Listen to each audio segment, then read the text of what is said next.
Safa Seymi, professeur de droit à l'Université Mohamed V, politologue. Le thème de cette rencontre portait donc sur la question sécuritaire de manière générale et de manière particulière sur la place et le rôle du Maroc dans l'organisation continentale africaine depuis sa réadmission et sa réintégration à la fin janvier 2017. Évidemment que c'est une situation qui est maintenant normalisée et ça permet à la diplomatie marocaine de retrouver un champ de redéploiement sur le continent complémentaire à d'autres espaces, à d'autres latitudes, notamment en Amérique latine et en Asie. Pour ce qui est de la question sécuritaire en Afrique et de la position du Maroc, le Maroc tient à être l'acteur et le catalyseur d'une réflexion continentale sur la nécessité d'une nouvelle gouvernance précisément de cette sécurité. Et c'est sur ces bases-là qu'il a participé et animé une réflexion à ce sujet. Le Maroc a été élu en mai 2017, 4 mois après sa réadmission au sein de l'UA comme membre du Conseil de paix et de sécurité. Et depuis 2 ans, donc, il s'active instamment avec le concours des autres pays africains pour redéfinir et mettre à plat la gouvernance sécuritaire et en même temps essayer de repenser ce modèle-là. Effectivement, il y a beaucoup de problèmes sécuritaires dans le continent qui touchent à l'extrémisme religieux, qui touchent aux problèmes des réfugiés, qui touchent à des affrontements d'un certain nombre de situations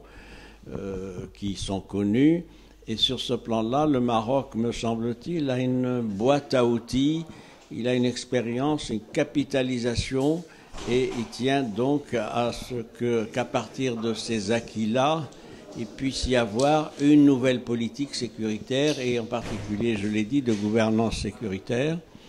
Le Maroc s'est beaucoup investi en tant que nouveau membre du Conseil de paix et de sécurité dans cette réflexion-là. Il a tenu 2 réunions, l'une en mai 2017 et l'autre il y a quelques mois, pour amener les pays africains frères donc à échanger des vues, réfléchir ensemble et voir comment doter le continent d'un organe qui a en charge les problèmes de la paix, de la sécurité et de la prévention des conflits et essayer d'y apporter des réponses opératoires. Ce travail-là, il est fait, il n'est pas fini, il avance, mais en tout cas, ça permet aussi à notre diplomatie de se repositionner dans le cadre de la réadmission au sein de l'UA, donc de se repositionner parce que le Conseil de paix et de sécurité est un organe important qui est un peu la réplique au niveau continental du Conseil de sécurité des Nations Unies. Et comme il a un certain nombre de missions et d'attributions générales de paix, de sécurité et de maintien de situations donc normalisées, du fait de conflits, de tensions, etc., sur ce plan-là, le Maroc donc apporte sa contribution et veille à ce qu'il y ait une démarche commune pour arriver à des solutions opératoires. En tout cas, l'avantage de cette réadmission du Maroc au sein de l'UA et la place qu'il occupe comme membre élu au sein du Conseil de paix et sécurité font que la question nationale n'est plus de la compétence de l'UA, ni même du Conseil de paix et sécurité. Ça a été vérifié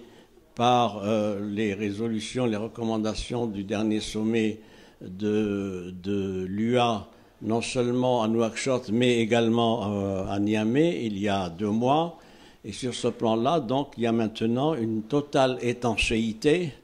entre les Nations Unies et l'UA pour ce qui est de la question nationale. Le dossier national est entre les mains des Nations Unies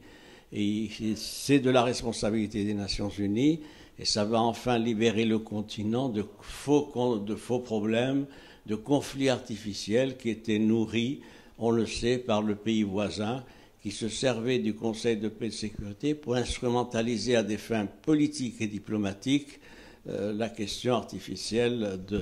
de la prétendue raste.